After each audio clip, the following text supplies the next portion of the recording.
Hola, ¿qué tal? Espero que estén muy bien.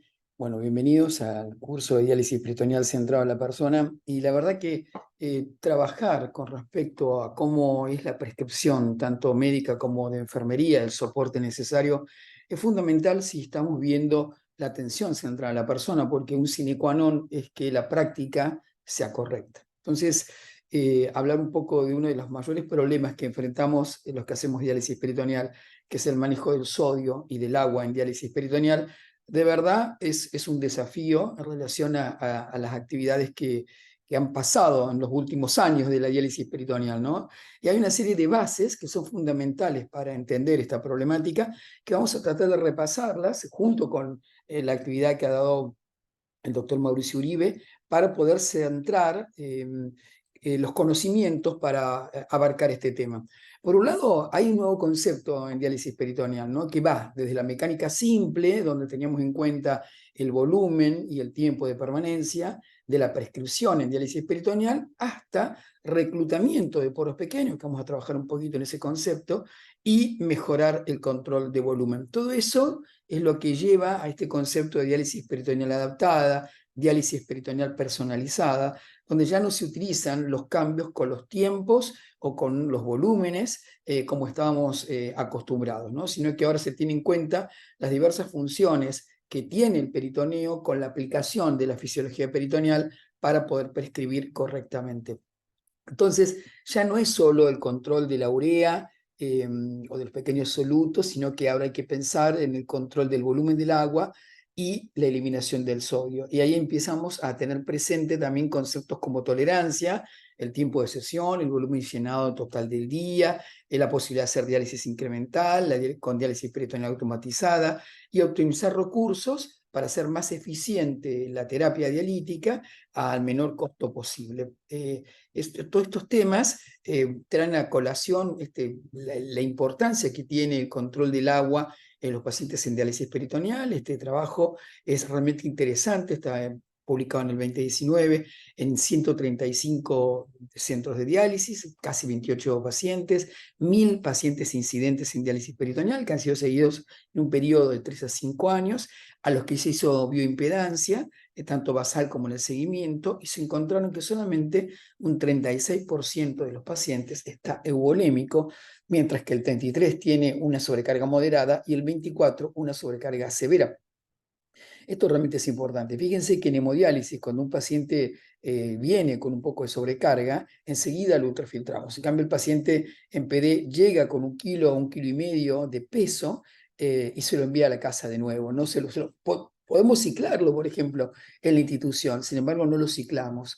Y muchas veces no tenemos en cuenta que cuando hablamos de stock de seguridad, hay que tener presente la cantidad de bolsas de 425 que el paciente dispone en su casa para poder manejar la sobrecarga. Si tenemos presente que más del 60% de los pacientes tienen sobrecarga hídrica, no podemos pensar la seguridad en el sentido del acceso a la bolsa en la casa sin tener presente que requiera una bolsa con mayor concentración de glucosa para manejar mejor los volúmenes.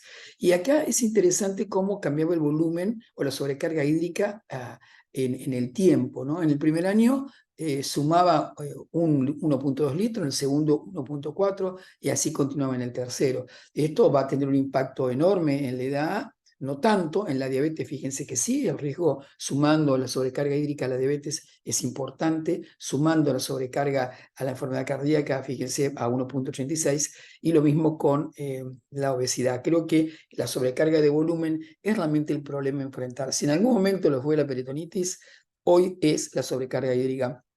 Y a veces yo digo, ¿tenemos que dejar de pensar en el lavado de manos? Probablemente sí, probablemente sí. Hay que insistir siempre en el lavado de manos, en el control de riesgo infeccioso, pero los pacientes están muriendo de este problema y estamos cuidando también la membrana de la sobrecarga de glucosa de una manera exagerada. No digo que no haya que hacerlo, pero la exageración no es buena en ningún concepto. Entonces, creo que es importante entender este punto en relación al control del agua, con la implicancia clínica que esto tiene, ¿no? Ya el estudio EuroVCB lo pronuncié mal ahí, había mostrado ya este problema de la hipervolemia grave, ¿no? El 53% estaba subhidratado, que es un poco lo que estamos viendo, y creo que es importante porque marca claramente esta circunstancia que resumíamos en la diapositiva. El estudio te muestra también algo muy interesante, por eso que lo traemos siempre y tratamos de que todo el mundo lo tenga presente. Fíjense esta gráfica. Acá vemos abajo, en azul, en cero, son los pacientes que no tienen sobrecarga hídrica, no tienen variación de sobrecarga. Sin embargo, cuando vemos el cuadrado rojo, encontramos que pacientes que son hipertensos. Esto fue importante porque de golpe nos dimos cuenta de que la sobrecarga hídrica, digamos, está asociada a hipertensión, igual que hemodiálisis, pero había pacientes que no tenían sobrecarga y que sin embargo estaban hipertensos. Entonces comienza a separarse el manejo del agua del manejo del sodio en diálisis peritoneal. Y allí empezó a tener mucha importancia el control de la presión arterial, la sobrecarga hídrica, no estaban relacionados con el peso seco. Eso fue como un golpe para diálisis peritoneal, porque en hemodiálisis no es así, hay una asociación directa. El sodio se maneja distinto en diálisis peritoneal, por tanto, había que pensar una prescripción de agua y un balance de sodio. Dos cosas separadas que formaban parte de la práctica de la diálisis peritoneal. Sin duda, hay una hipertensión volumen dependiente, hay otra hipertensión que no es volumen dependiente y que es una situación más compleja, donde ahí toma en presente entonces la importancia del balance del sodio y sin duda el tipo de, de peritoneo va a influenciar también con respecto a la posibilidad de sobrecarga hídrica. Eso lo sabemos claramente. Los autotransportadores tienen mayor probabilidad de tener mayor sobrecarga hídrica. Entonces, son cosas que uno tiene que ir sumando a medida que da la prescripción. Ese trabajo hecho por Edwina Brown y que participa José Divino, vemos claramente, ya publicado, tiene 20 años, vemos claramente el impacto que tiene la ultrafiltración en cicladora en relación a mortalidad a 2 años, ¿no? Ahí vemos claramente cómo el 40% casi impacta en la sobrevida, un 30% de mayor riesgo, aumento de mortalidad, si los pacientes no tienen este valor de sobrecarga independiente de ultrafiltración independiente de la función renal residual. Esto fue realmente un punto importante, ¿no? Entonces uno a veces cuando va a una unidad de DPD debería decir, ¿cuántos pacientes tengo anúricos? ¿Cuántos pacientes tengo que logran tener una ultrafiltración arriba de 750? Y si no lo logran, tendría que estar viendo qué está pasando con mi prescripción para que esto pueda ocurrir de mejor manera. En este trabajo también se vio un tema muy importante, que es la cantidad de sodio que se elimina en el tiempo de relación con la sobrevida en el día. Y esto sí es importante porque hay un valor que está asociado con mayor mortalidad. Entonces hay un valor, recuerden, arriba de 180 es el esperado, ¿no? El ideal arriba de 230, pero arriba de 180, como para acordar qué valor es, ténganlo presente porque es el valor que tenemos que ver en relación a la eliminación del sodio del día. Se puede medir, claro, se puede medir. Uno hace, cuando mide el clearance, mide la total de sodio y lo calcula. Así que eso tranquilamente se puede medir, no es algo que sea difícil de la práctica clínica. Este estudio, en el cual participa, aparte del doctor Pañagua, también el doctor Alfonso Ramos, así que es un orgullo que estamos hablando de estudios donde gente que forma parte del capítulo latinoamericano ha sido fundamental. Entonces, es interesante ver también en este estudio, viendo que la cantidad de volumen no mejoraba la sobrevida y que el impacto era básicamente por la medición del KTB, ¿no? De este soluto. O sea, en este momento es como que varios estudios están marcando que la sobrevida está relacionada con varios parámetros. Por un lado, sin duda la urea, no la vamos a dejar, pero aparece la sobrecarga hídrica como un parámetro exactamente igual en el peso, hablando de la sobrevida, y no le estamos dando el mismo valor. Si ustedes se ponen a pensar, estamos todos preocupados por la obtención del KTB, se hace el laboratorio, todo el mundo lo mide, los indicadores clínicos para el envío de reportes de calidad para el pagador o para los contralores, te piden el KTB, pero nadie habla de la sobrecarga, nadie habla de la sobrecarga hídrica. Entonces, creo que ahí es el punto que tenemos que tener presente, de que es tan importante la medición del KTB como lo que es el estudio de la sobrecarga hídrica. Y allí aparece, y acá lo tenemos como el agua y el sodio, asesinos silenciosos. Yo esto lo había puesto con una serie, digamos, Criminal Minds. En Criminal Minds siempre buscan el ignoto, ¿no? El asesino. Bueno, acá y el ignoto lo conocemos, no es tan ignoto. Y acá hay un tema que para mí está atravesado por la atención central de la persona. Porque acá hay que trabajar mucho para que la persona haga su dieta bien, para que tenga en cuenta sus tiempos de permanencia, para que use correctamente las bolsas de 425 cuando las requiera. Requiere una serie de capacitaciones y coacheo o entrenamiento distinto. No es solamente informar. Por eso que acá esta problemática está realmente atravesada por cómo comunicamos esta problemática a los pacientes y con qué herramientas de comunicación para que esta atención centrada realmente logre los efectos esperados. Entonces, aquí estamos hablando de dos ignotos, el agua y el sodio, los asesinos silenciosos. Vamos a tratar de ver un poquito de esto para tenerlo más presente. Rápidamente, ultrafiltración neta, voy a tener que tener siempre la presión intraperitoneal, la variación de la presión, la ultrafiltración transcapilar, y acá aparece el ELA.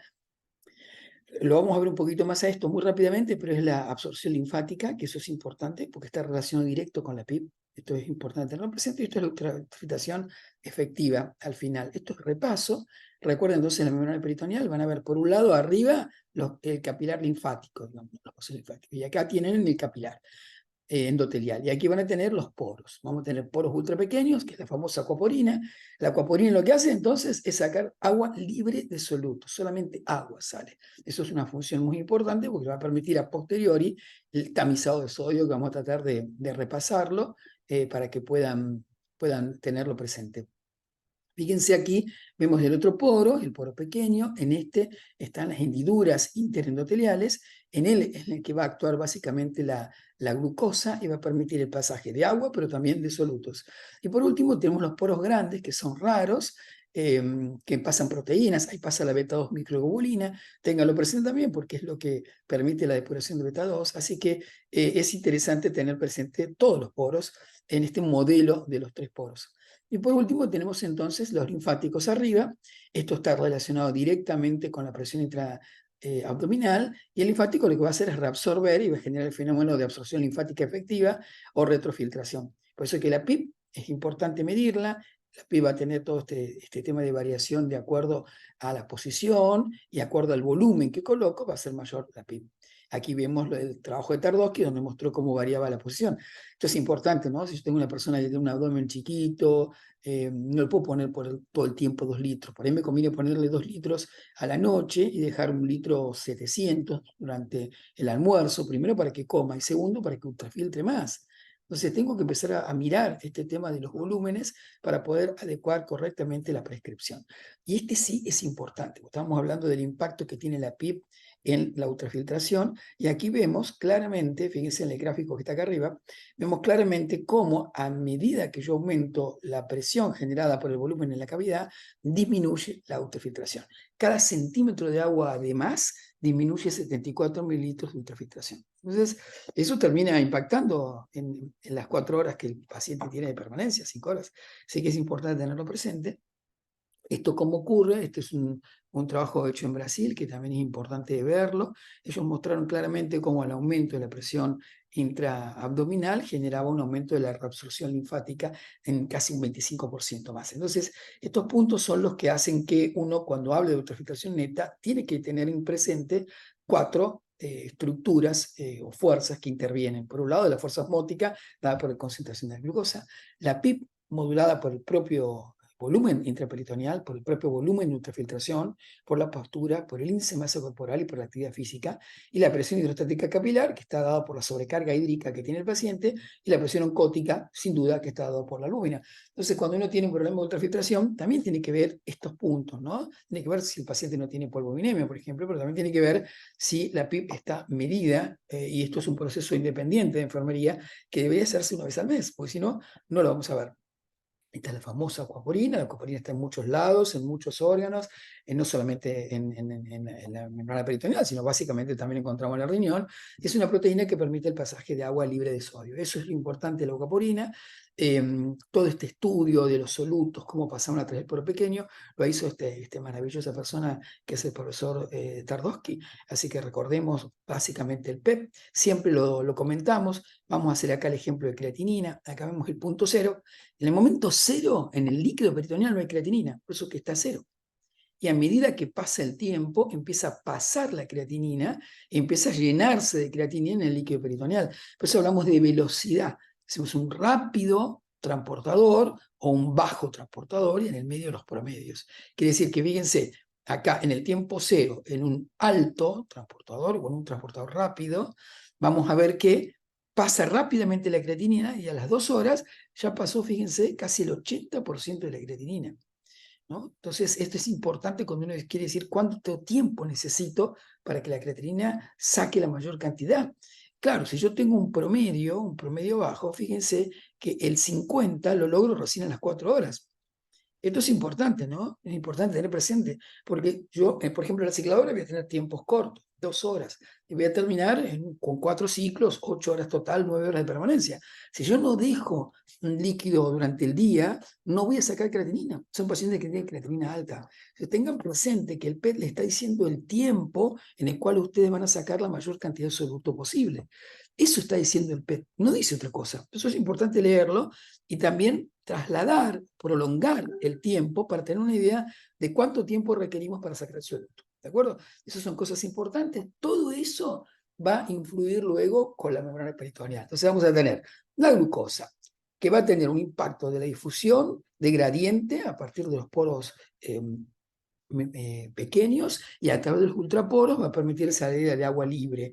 Eso va a influir entre el volumen y la distancia de difusión con el resto de todos los capilares que se encuentran dentro de la membrana peritoneal, y a mayor distensión de la cavidad voy a reclutar mayor cantidad de unidades, ¿no? Mayor cantidad de capilares. Por eso que es importante que cuando la persona está acostada tenga la mayor cantidad de volumen posible, porque ahí voy a reclutar la mayor cantidad de solutos. Y como hay solutos que yo necesito depurar que requieren tiempo, que no es la urea, la creatinina y el fósforo, por ejemplo, requieren tiempo, en ese momento, durante la noche, por ejemplo, o durante el día en caso de cicladora, es cuando por ahí conviene poner un poco más de volumen, para que el paciente pueda generar mayor reclutamiento de solutos. Entonces es una manera de pensar la diálisis peritoneal.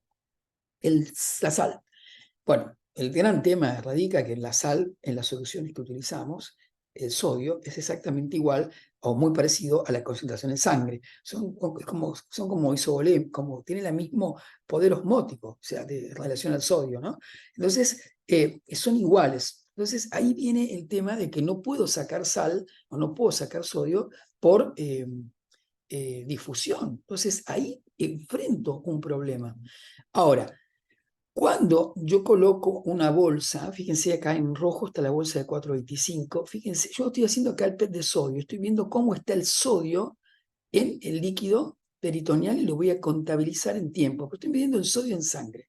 Acá estoy viendo qué pasa a la hora, fíjense a la hora cómo la bolsa de 425 sacó agua libre, se diluye el sodio en la cavidad de 130, que era el sodio que le coloco, ¿no? O sea, la concentración de sodio en el inicio que tiene la bolsa, disminuye a 120 casi a las 2 horas, fíjense que se mantiene allí, y eso va a permitir que diluya o que salga el sodio que está en la cavidad. Quiere decir que la única bolsa que va a tener mayor posibilidad de generar un gradiente difusivo de sodio es la bolsa de 425. Y sí, yo estoy esponsoreado por la bolsa de 425. Me voy a poner acá 425. Ya sé que me van a discutir y vamos a hacer la discusión seguro de cuánto daño tiene la membrana, pero les soy honesto, cuiden primero la sobrecarga hídrica, porque los pacientes se mueren de eso, el corazón termina con insuficiencia cardíaca, con masa ventricular, y se mueren antes y con una membrana impecable, digamos. Entonces, por favor, nadie dice que no cuiden la carga de glucosa, por supuesto que hay que cuidarla, pero no se olviden de la sobrecarga hídrica y no se olviden que la bolsa de 425 es la que puede y permite sacar sodio. Claro, Como pueden ver, el sodio se tiende a recuperar al final de las 4 horas de permanencia, por eso uno tiene que retirar un poco antes, porque si no se iguala y no saco sodio. Entonces eso es importante para tener presente cuando voy a estar separando la ultrafiltración del sodio. Es importante tener presente entonces cómo manejar la bolsa cuando requiero sacar sodio. Bueno, entonces aquí vemos claramente en esta gráfica que habíamos visto del estudio que este grupo de pacientes que está con 0 de sobrecarga y que está hipertenso es porque no sacan sodio. Entonces ahí hay que ver o la dieta o el balance o qué bolsa necesito utilizar para poder controlar la presión en este grupo de pacientes. Bueno, hay una serie de PET que fueron evolucionando, hay una actividad bonita que vamos a estar reemplazando los tipos de PET que hay, pero me parece importante que vean de que apareció alguien más. Vincenzo Lamiglia en Italia se dio cuenta de que había una conductancia a la glucosa, que termina siendo importante porque no todo el mundo transfiere a la misma velocidad la glucosa, y eso es la conductancia. Entonces este punto es importante, sobre todo cuando uno está manejando diabetes, y como saben, los pacientes diabéticos cada vez son más frecuentes en diálisis peritoneal. Y bueno, todo esto del estudio del agua separada del sodio comenzó con las acuaporinas, comenzó con un estudio para verificar si la acuaporina estaba funcionando o no, y lo que se sabe es que cuando la acuaporina está tapada, ya no hay un fallo de ultrafiltración específico, cuando hago el PET no ocurre esta dilución, sino que la acuaporina está tapada, entonces no ocurre la dilución del sodio. Eso es importante. Esto siempre para que les quede la pregunta, ¿no? Que está ahí arriba de mi cabeza. ¿Cuánto tiempo necesito de permanencia para remover el 80% del soluto? Eso sirve el PET. Por eso que el PET hay que hacerlo también de urea, hay que hacerlo de creatinina, hay que hacerlo de sodio, hay que hacerlo de fósforo. Ya no está esta normativa de que solamente hago creatinina y glucosa. No, eso es un estándar, pero para poder analizar la fisiología peritoneal necesito otros parámetros para analizarlo. Por ejemplo, acá hay 2 puntos que se pueden utilizar, que son importantes para la cicladora, que es, por ejemplo, ¿qué ocurre? Aquí ven el DDO de glucosa. Acá te está diciendo cuándo pasó más de la mitad de la glucosa.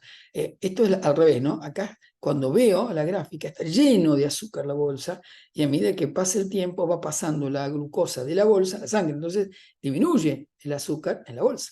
Y lo mismo, o contrario, ocurre con la urea. Fíjense acá la urea, miren acá la urea. La urea empieza y cuando yo logro sacar el 60 o el 50% de la urea, cruzo esos dos, se llama uptake time, es el tiempo que debería durar el ciclo. Y esto va a variar de acuerdo a el tipo de peritoneo. Y puedo hacer lo mismo con el DP de fósforo. ¿En qué momento saqué el 60%? ¿Ven? ¿A qué momento saqué el 60% del fósforo? O sea que puedo con los PET de fósforo, de glucosa y de urea hacer una serie de cálculos que son interesantes de calcular para ver la fisiología peritoneal. En síntesis, el pingüinito chiquito, el pingüinito grande, claramente tolerancia clínica, la capacidad de ultrafiltración midiendo el PIB, teniendo en cuenta el volumen de la cavidad peritoneal y tratando de purificar cuando hace falta, cuando el paciente se puede aumentar con mayor cantidad de volumen en cavidad. Entonces, uno debería quedarse con un concepto para lograr un buen mantenimiento del agua. La ultrafiltración, permanencia corta. Para creatinina y fósforo, permanencias largas, ¿no? Hacia grandes rasgos. Siempre tenemos que remover el 85% de solutos, siempre hacer el cálculo de carga de glucosa, y también tenemos que tener presente un soluto que no tenemos tiempo de hablarlo aquí, que es el calcio, sobre todo cuando hay alteración del metabolismo óseo mineral y la posibilidad de utilizar bolsas en bajo contenido de calcio. Entonces, hay un gran concepto que hay que variar el tiempo de permanencia y el volumen de llenado para mejorar el control del volumen y la eliminación del sodio. Bueno, ¿cuál es la práctica entonces del manejo del agua y del sodio en diálisis peritoneal? A mí me gusta, todos conocen el PDDOPS, este es un patrones de práctica. Aquí están comparados varios países, entre lo que está Australia y Nueva Zelanda, Canadá, Japón, Tailandia, Inglaterra y USA. Y a mí me gustó mirar esta gráfica. Fíjense aquí el uso de la bolsa, usan solamente bolsa de 4,25, está puesto 3,86, el 44% de los pacientes, y ahí vemos cómo es la frecuencia. Claro, cuando uno ve los otros países que tienen frecuencia muy baja de 4,25, lo que está pasando es que aumenta la cantidad de icodextrina. Fíjense aquí la cantidad de casos de Nueva Zelanda, el 53% de los pacientes en CAPD y el 44% usan nicodextrina, mientras que en Estados Unidos el 25% y el 16%, pero sí utilizan bolsas de 4. ¿Se dan cuenta? ¿Se dan cuenta? Ellos usan bolsas de 4. Los americanos que tienen nicodextrina usan bolsa de 4,25. El que tiene nicodextrina va a usar nicodextrina.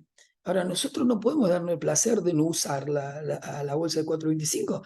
Cuando haya nicodextrina en los países que tienen nicodextrina y que puedan los pacientes poder adquirirla por su cobertura, por supuesto que la nicodextrina hay que usarla.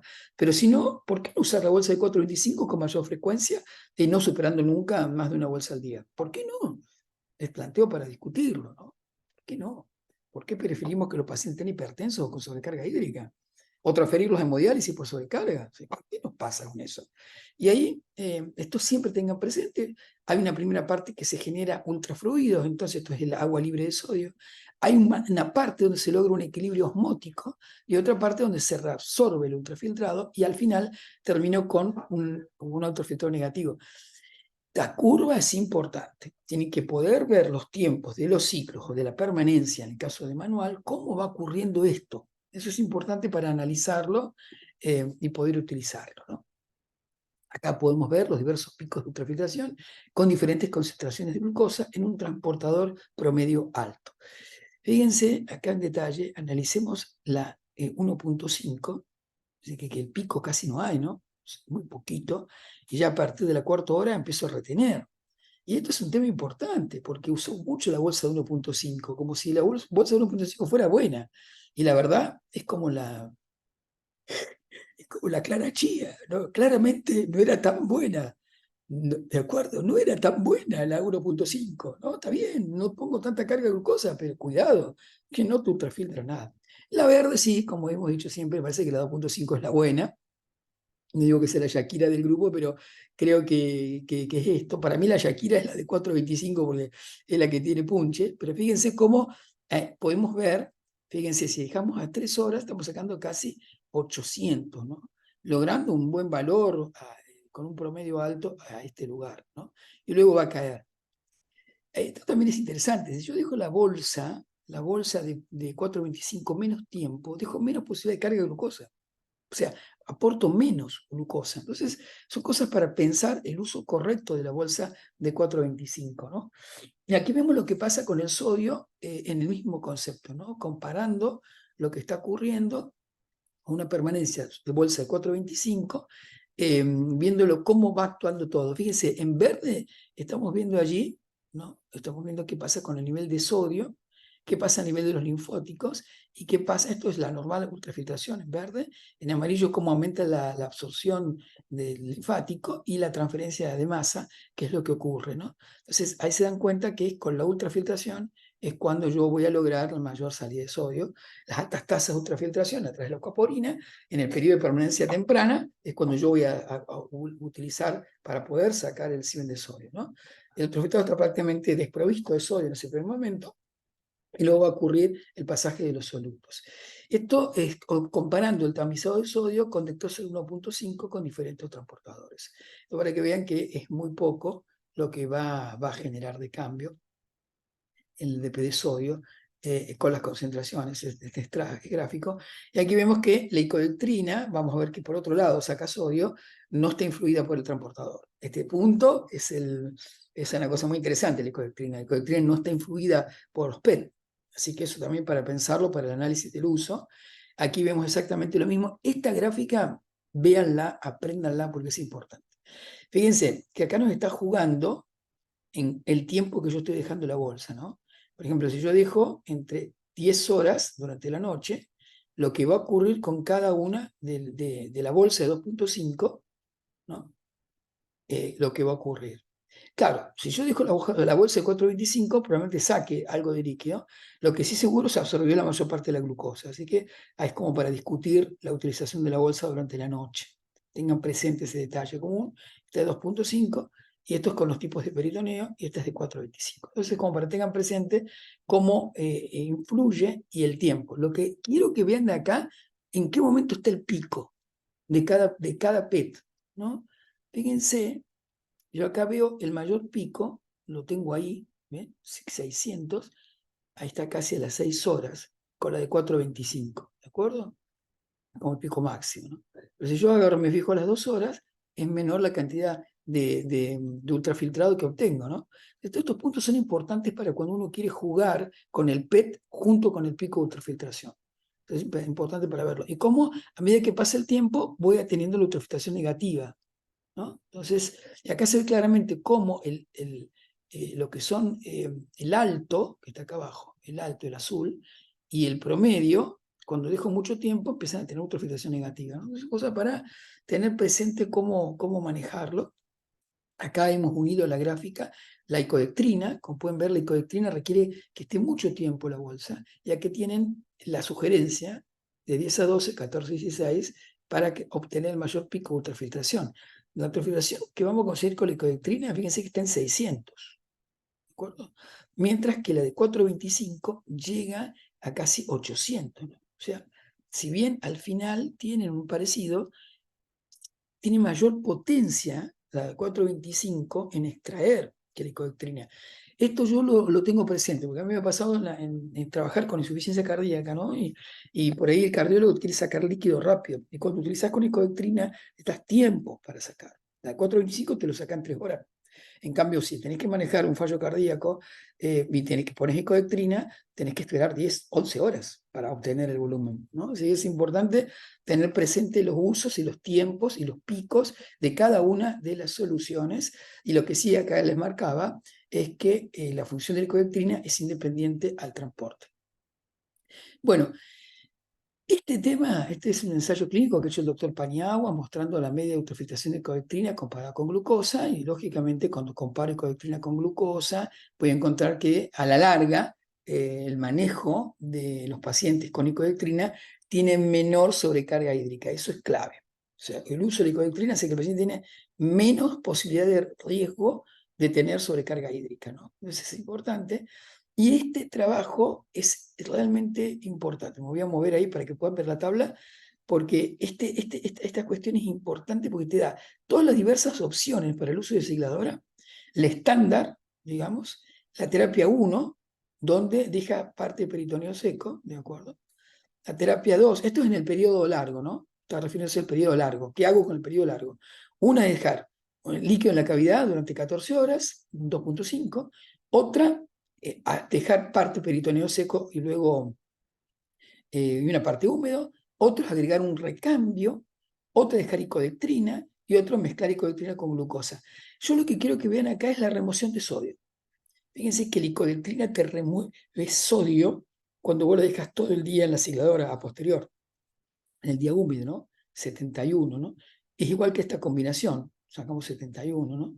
Lo que sí va a ocurrir es que cuando yo le agrego una bolsa más, sin duda aumento la depuración, ¿lo ven? 0,74. O sea, las terapias dobles, cuando requiero un aumento del KTB, me va a venir agregando 2 bolsas durante el día. Pero eso es un problema para el paciente, ¿no? Tengo que pensar también la calidad de vida. Pero tengan presente también cómo aumenta la ultrafiltración. ¿Lo ven aquí? 570, 470, ¿no? La ultrafiltración de ese momento, y el clearance de beta 2. Son cosas importantes. Esta prescripción en los diversos tipos de psicoterapias que puedo poner en el uso de cicladora con icodectrina y con agregando cambios durante el día, es importante tener presente. En un momento, cuando lo puedan utilizar, lo van a ver y es importante tenerlo presente. Bueno, fíjense, en Estados Unidos el 45% utiliza alrededor del 44,5 y 23% usa icodectrina. Este punto realmente es importante. Por supuesto que uno tiene que minimizar el uso de exposición de glucosa, tiene que ver si puede empezar con incremental, cuidar la función renal residual, el uso de diuréticos, la restricción de sodio, usar icodectrina, solución libre de glucosa, control de la glucemia, control de la deslipidemia, control de la calcificación vascular, de la masa grasa troncal. Bueno, todo esto es la asociación de sobrecarga, membrana, pérdida de membrana, disposición de glucosa, que es el principal problema negativo en el diabético. ¿De acuerdo? Entonces, cuando trabajamos con diabetes, es como que se complejiza mucho. Aprovechamos a pasar una propaganda. Estamos organizando un curso también de 2 meses sobre diabetes y PD, donde va a estar muy bien explicado todos los puntos, inclusive insulinización. Es un proyecto muy bonito que tenemos en el LAC, así que los invito a comunicarlo a sus colegas y también a invitarlos a participar. Bien, entonces vamos a continuar para entender la propia guía. Por ejemplo, Peter Blake hace un comentario y participa de la publicación de la guía canadiense, donde dice que la ingesta de sodio debe restringirse a 1,5 gramos o menos al día en pacientes con hipervolemia. Altas dosis de diuréticos, puede darse metalazona 5 miligramos, que aumenta la excreción de sodio y volumen de orina. Habla de la utilización de la solución hipertónica, puede ser necesaria, y por supuesto que dice que el uso sostenido no es deseable. Siempre vamos a decir eso, porque sabemos que el daño ocurre. Y que se prefiere icodestrina. Por supuesto que tener icodestrina no hay manera de reemplazarla. Estricto control de volumen normaliza la presión arterial. Un enfoque dietético agresivo, controlar la presión arterial, y este es un ejemplo dado en una publicación de la ISPD, donde dice que la DPD de alta calidad debe mantener la euvolemia clínica al tiempo que mantiene la función renal residual. O sea, está puesto de un indicador de calidad. El logro de la euvolemia puede afectar negativamente la función renal residual. Es una pregunta común. Hay un estudio multicéntrico con uso de icodestrina.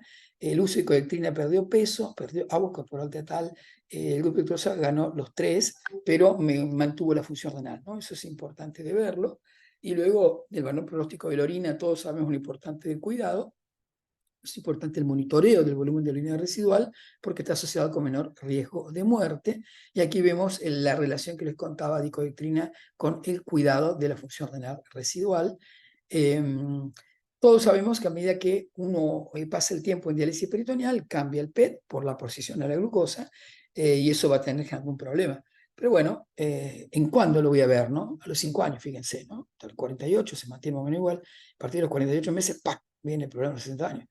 Honestamente, acá se murió la mitad, no sé, 20% de los pacientes. Si no controlamos la sobrecarga hídrica, se nos mueren en los 3 años. Entonces, no llegó nadie acá con este tema. Opinión no popular, ¿no? Pero es mi opinión. Primero cuidemos sobrecarga hídrica, después veamos lo que está pasando con la membrana con la sobrecarga, y no puedo dejar de decirlo. Al inicio la membrana de P, y después con los años, después de los 5 años, vemos todo lo que es la fibrosis y la angiogénesis. Por lo tanto, el cálculo de la carga de glucosa sigue siendo un factor muy importante, y ahí uno se plantea la posibilidad de utilizar inhibidores de la enzima convertidora para mantener la función de la membrana peritoneal. Y esto es sencillo, en enalapril muchos pacientes toman, así que sugiero que si no lo toman, lo utilicen. Y eso, uno podría decir, la terapia de glucosa baja estabiliza la función de la membrana peritoneal, y esto está hecho por la necesidad del uso de icodestrina, pero sabemos que todos no tienen icodestrina, así que veamos cómo podemos hacerlo. Ahora, fíjense, problemas reversibles y evaluación de la membrana. Cada vez que tenemos un paciente con sobrecarga, tenemos que ver en el primer punto cómo está trabajando nosotros, la prescripción, el tiempo de permanencia y la tonicidad del dializado, los 3 puntos y la función renal residual. Y luego, problemas que corresponden a esto que estamos estudiando, lo que es la atención centrada. Cómo es la indiscreción dietética, si el paciente tiene conformidad con la terapia, si hay una educación deficiente, si el régimen es complejo o si tiene burnout, está cansado. Entonces, fíjense que en el segundo punto del problema reversibles está la atención centrada, cómo la atención centrada puede colaborar en esos puntos. Y el otro tenemos básicamente problemas mecánicos, problemas de catéter, mala posición, obstrucción, fugas o atrapamiento. Si todo eso está corregido y sigue teniendo problemas de la ultrafiltración, el PET modificado con de 4,25 para ver realmente si hay un fallo de la coporina. Entonces, todo esto es como que podemos poner el título de gestión de la sobrecarga de líquidos. Este trabajo también está interesante, habla de la gestión de la sobrecarga de líquidos en cicladora. Por supuesto que aquí está puesto la utilización de dextrosa y icodestrina en las diversas combinaciones que podemos utilizar para manejar adecuadamente la sobrecarga. Este tema es importante tenerlo presente. Así que bueno, hoy hemos charlado del manejo del sodio, el manejo del agua, las soluciones, lo que es el mejor manejo posible que podemos hacer de este problema tan serio que termina aumentando la mortalidad en diálisis peritoneal. Bueno, muchas gracias. Espero que les haya gustado. Nos vemos pronto.